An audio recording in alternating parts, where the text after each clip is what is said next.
Hadis ini berbicara tentang bagaimana mestinya kita sholat berjamaah berkaitan dengan makmum. Kalau hadis sebelumnya tentang imam, sekarang tentang makmum.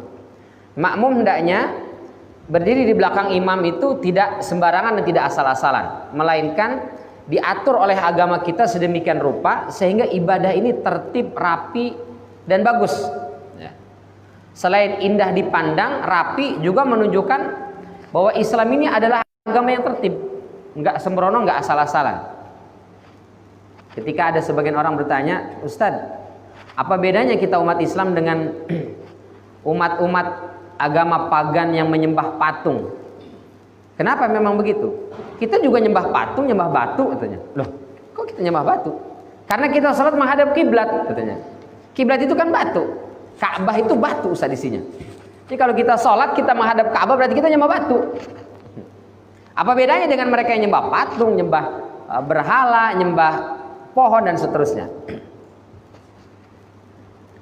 Kita katakan bahwa kiblat itu oleh Allah Subhanahu wa taala dijadikan sebagai arah ketika kita beribadah, bukan sebagai tempat tujuan kita menyembah. Kita nyembahnya Allah Subhanahu wa taala. Maka aina ma tuwallu fasamma wajhullah. Kemana saja kalian menghadap, di sana wajah Allah. Berarti kita menghadap, menyembah itu yang kita sembah adalah Allah Subhanahu wa taala. Adapun Ka'bah dijadikan oleh Allah Subhanahu wa taala sebagai kiblat adalah untuk mengarahkan kemana kita mesti menghadap ketika menyembah Allah. Dan kiblat itu bukan hanya umat Islam saja, umat-umat terdahulu pun ada arah kiblat. Maka Allah katakan walikullin wijhatun huwa muwalliha. Tanwin di situ disebut dengan tanwin iwad. Artinya likulli ummatin, setiap umat itu ada arahnya, dan arah itu Allah yang menentukan. Dia harus menghadap kemana, menghadap kemana. Untuk apa? Supaya ibadah kita ini rapi, tertib. Bayangkan kita sholat di masjid, kiblat itu tidak ditentukan, kemana saja boleh menghadap. Yang satu menghadap ke barat, yang satu menghadap ke sana, yang menghadap ke sana. Berantakan, kacau. Maka ditentukan arahnya ke kiblat, ke Ka'bah kita. Mana buktinya bahwa kita tidak menyembah Ka'bah? Buktinya dimanapun kita sholat, kita hanya menghadap ke arah sana tanpa harus membawa Ka'bahnya atau minimal replikanya. Nggak perlu. Beda dengan mereka menyembah patung atau berhala. Mereka menyembah patung, memang patungnya yang disembah. Mana buktinya? Kemana-mana mereka membawa replikanya itu. Kalau tidak bisa yang gede, yang kecilnya dibawa. Ya. Karena yang mereka sembah patungnya itu, bukan arah kiblatnya. Kita umat Islam nggak ada sholat bawa-bawa replika Ka'bah. Harus ada ditaruh di depan sini kecil, nggak ada. Kita adanya sutroh dari kayu. Bahkan ada yang sebagian mengatakan tombak saja nggak apa-apa, cukup sudah. Sebagian ulama bahkan membolehkan kunci atau handphone dijadikan sebagai sutroh, bukan Ka'bah atau replikanya. Kalaupun ada itu buktinya sejadah ada yang gambar Ka'bah, yaitu sejadah aja gitu, bukan menunjukkan keabsahan atau keutamaan kan. Nah, ini menunjukkan bahwa agama kita ini ibadah itu harus dilakukan dengan rapi, tertib. Kenapa? Karena Islam ini mengatur supaya umatnya ini hidupnya rapi, tertib, nggak sembrono, nggak asal-asalan. Maka dimulai dari ibadah. Ibadahnya rapi, maka aktivitasnya pun menjadi rapi, nggak asal-asalan. Maka kalau seorang muslim kerjanya asal-asalan, hidupnya asal-asalan, pakaiannya asal-asalan, ini tidak mencerminkan seorang muslim. Karena seorang muslim dari ibadahnya sih sudah diatur sedemikian rapi. Pertama, yang kedua, bahwa sholat itu adalah ibadah kita mendekat kepada Allah Subhanahu wa taala. Ya. Maka harus sesuai dengan aturan, mengikuti aturan Allah Subhanahu wa taala. Ya, kembali kepada pertama tadi, dengan dilakukan dengan cara yang rapi, dengan cara yang bagus. Sebagaimana ketika kita berjihad, berperang di jalan Allah Subhanahu wa taala, itu ada safnya, ada barisan-barisannya, tidak asal-asalan dia mengikuti aturan main. Ya. Punya strategi dan seterusnya. Nah, di antara aturan syariat supaya ibadah salat kita itu rapi, tertib, maka diaturlah masalah saf. Kata Rasulullah, russu sufufakum. Russu itu artinya kita sampaikan tadi lurus, rapi dan rapat. Dalam hadis yang lain disebut dengan taswiyah. Taswiyah tas-sufuf. Fa inna taswiyah tas-sufuf min tamamis shalah. Karena rapi dan lurus dan rapinya saf itu merupakan bagian dari kesempurnaan salat. Ada lanjutannya dalam riwayat Abu Daud. Kenapa? Karena kalau kita tidak rapi, tidak rapat dan tidak lurus, mencong-mencong, ada celah segala macam itu, maka setan itu akan masuk. Ya, kata Rasulullah, seperti seekor anak kambing kecil itu, dia bisa lewat. Dan itu yang akan mengganggu. Maka dalam hadis lain, fatakhtalifu qulubukum. Maka hati-hati kalian itu akan menjadi berselisih paham. Jadi kalau sapnya itu tidak beres, nah itu menunjukkan hati kita itu nggak beres. Tapi kalau sudah rapi sapnya, maka hati kita pun rapat terhadap sesama saudara kita. Ada tengah rasa, ada peduli, tidak saling benci, tidak saling gontok. Perbedaan pendapat tidak membuat kita saling memusuhi dan membenci. Itu tujuan merapikan saf. Terus gimana sekarang Ustaz lagi pandemi? Nah ini udah sering banget dibahas lah oleh guru-guru kita ya. Jadi sebagian ulama membedakan antara taswiyatus sufuf dengan ilzaq. Jadi kalau taswiyah atau russus sufuf itu merapikan, meluruskan dan merapatkan. Kalau ilzaq itu menempelkan. Nah, kalau taswiyatus sufuf, para ulama mengatakan wajib hukumnya.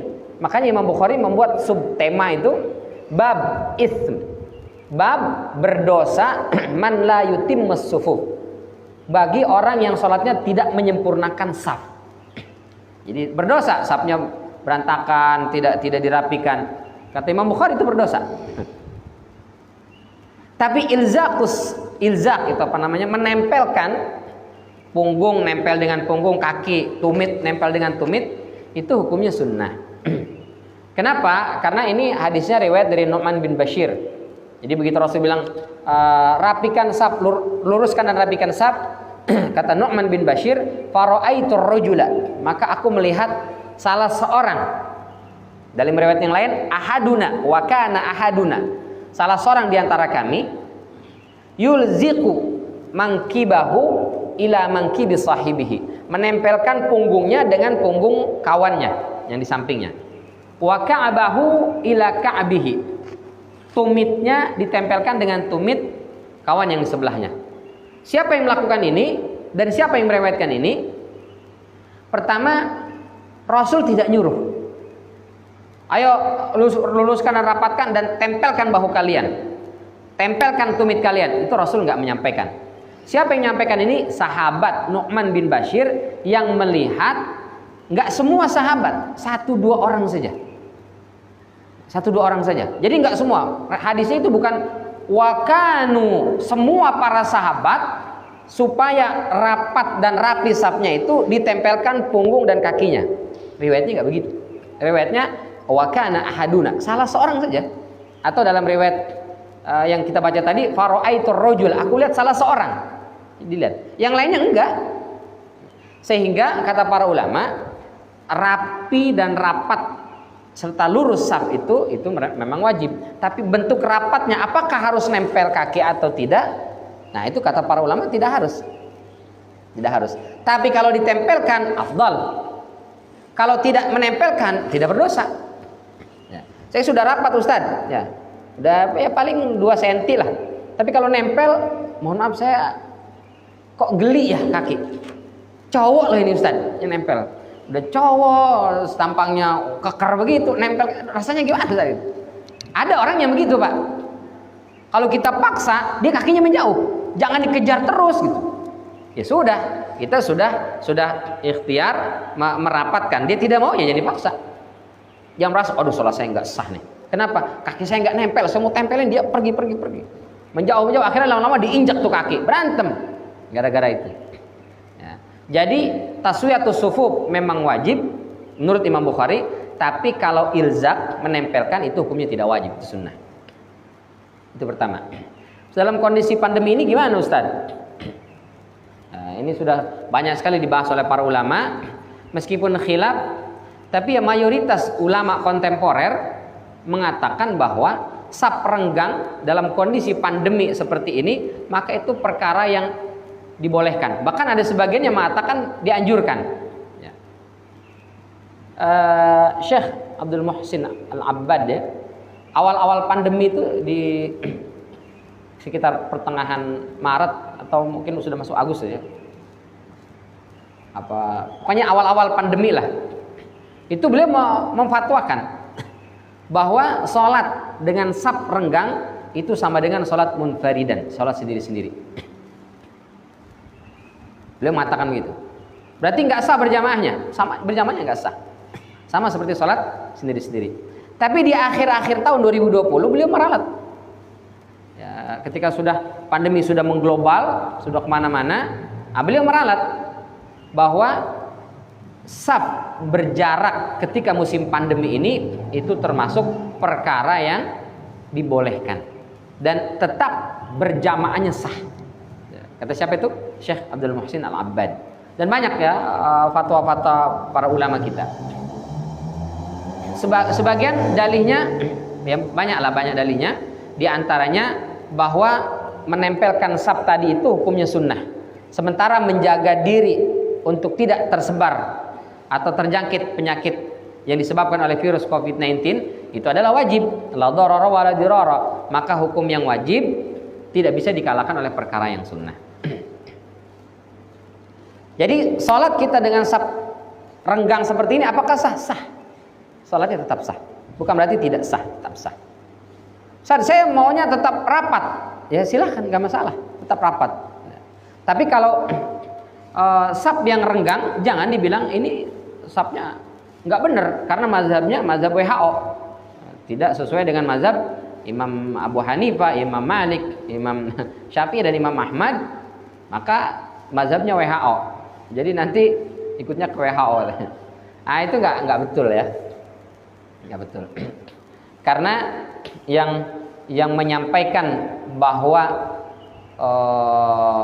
penyebaran COVID-19 ini bisa terjadi ketika kita tidak menjaga jarak, itu bukan hanya WHO, tapi para dokter di seluruh dunia yang ahli dalam bidang itu ya semua menyampaikan. Yang mengerti tentang penyakit ya dokter.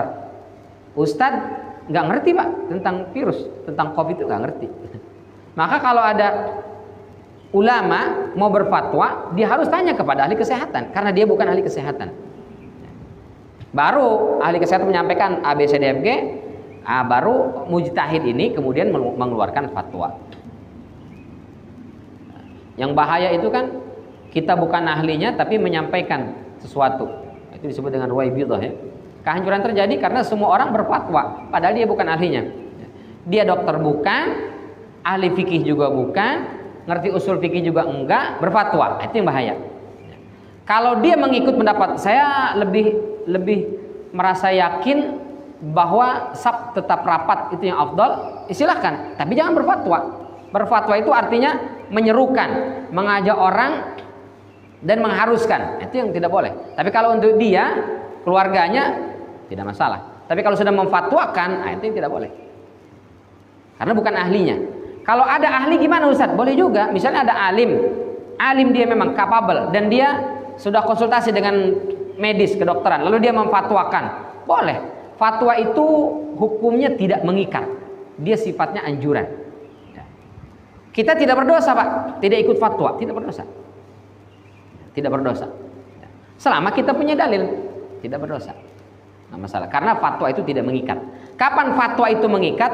Ketika dia diambil oleh pemerintah dan diundang-undangkan atau minimal di perda atau apa ya, jadi sebuah peraturan. Nah itu baru mengikat dia. Ya. Misalnya fatwa bahwa saf renggang ini tetap sah sholatnya, lalu diambil oleh pemerintah, dijadikan sebagai peraturan, semua masjid harus misalnya. Nah itu ketika itu mengikat, hukumnya mengikat. Tapi selama tidak itu maka tidak mengikat. Ya. Jadi bagaimana kesimpulannya? Kesimpulannya dalam masa pandemi ini, kalau kita ikut pendapat ulama yang membolehkan, bahkan ada yang menganjurkan untuk menjaga jarak dalam saf itu, maka itu pun sah salat berjamaahnya. Lalu kalau ada orang yang tetap kekeh mau safnya rapat, itu pun tidak apa-apa. Ya, jadi kembali kepada bagaimana kebijakan masjid itu memberlakukan. Tapi kalau sudah masjid DKM masjid kita mengambil pendapat yang menganjurkan safnya berjarak dengan pertimbangan A, B, C, D, F, G. Misalnya karena penyebaran COVID di wilayah kita itu termasuk masif, terus juga banyak jamaah sepuh-sepuh yang dikhawatirkan kalau terkena untuk usia-usia ini misalnya rentan. Ya. Kalau yang muda-muda, model Ustadz Ilyas masih segar bugar, masih fit. Alhamdulillah, mungkin dampak COVID itu hanya pilek-pilek, demam sedikit gitu. Alhamdulillah. Tapi buat sebagian orang itu bisa sampai menyebabkan kematian. Maka kita harus pahami itu. Jangan semua dihukum pukul rata. Semua dihukumi sama seperti Ustadz Ilyas. Ya nggak bisa lah. Nggak bisa seperti itu. Jadi ada orang-orang yang mungkin memiliki ketahanan tubuh yang kuat, sehingga COVID-19 ini tidak terlalu berdampak apa-apa. Tapi ada sebagian orang yang lemah. Maka Islam mengambil ukuran yang paling lemah itu. Sama seperti kemarin ketika sholat. Ya, kenapa imam itu tidak boleh memanjangkan? Karena boleh jadi lihat ke belakang, ada yang lemah, ada yang mungkin buru-buru. Kita nggak bisa bilang, ente kenapa lemah? Harus kuat dong dalam ibadah. Masa diri aja nggak kuat? Kalau jalan aja, kalau lari sepeda kuat, kenapa sholat nggak kuat? Nggak boleh begitu. Yang memang fisiknya lemah, nggak kuat lama-lama berdiri, harus kita maklumi. Rasul tetap ikut yang lemah itu, ya, bukan ikut yang kuat. Di sini ada yang kuat, yang seger, yang kuat ikut yang lemah, gitu. Bukan yang lemah ikut yang kuat. Begitu aturan syariat agama kita. Ya, maka saya sih menghimbau kepada diri saya pribadi dan juga jamaah sekalian, saf renggang ini dalam masa pandemi jangan sampai menimbulkan polemik. Ya. Jangan sampai membuat kita saling berselisih paham, apalagi saling membenci, ya, saling menghujat. Nah, itu bukan perkara yang baik ya. Kita sudah diuji dengan musibah Covid ini. Salat kita juga renggang, kita selalu berdoa berharap kepada Allah Subhanahu wa taala supaya segera nih Allah Subhanahu wa taala angkat wabah ini sehingga kita bisa salat bersama. Ya. Rapat, dan rapat itu efeknya adalah hati kita ini menjadi lebih dekat dengan saudara kita, tidak gampang emosi. Jadi kalau selama ini kita puluhan tahun sholatnya rapat, lalu sekarang setahun diuji dengan sholatnya renggang, langsung kita musuh-musuhan, gontok-gontokan, berarti rapat puluhan tahun itu nggak ada nilainya sama sekali. Tidak membuat hati kita ini saling rekat terhadap sesama, saling muncul mahabbah, ukhuwahnya. Ya. Baru sedikit saja Allah uji, langsung bermusuhan, memaki, membentak. Bahkan ada yang menghujat ustadznya. Selama ini dia ikut kajian ustadznya, gurunya, begitu musim pandemi ini ternyata gurunya memfatwakan tidak sesuai atau mengambil hukum tidak sesuai dengan apa yang dia yakini, langsung dihujat gurunya, disesat-sesatkan, dibidak-bidakan dan seterusnya. Ya Allah, berarti puluhan tahun sholat kita ini dengan saf rapat tidak membuat hati sesama kita menjadi rapat, maka perlu evaluasi. Ayo sama-sama kita rapikan kembali sholat kita, karena yang dimau oleh Allah Subhanahu wa taala dan Rasulnya bukan hanya aplikasi praktek sholatnya rapat, tapi implikasinya, yaitu hati sesama kita itu menjadi kuat, tidak rapuh, saling menguatkan, ya, saling bahu-membahu dan saling tolong-menolong, tidak mudah curiga, tidak mudah saling tuduh, dan tidak mudah saling mengecam terhadap sesama. Wallahu a'lam bishawab.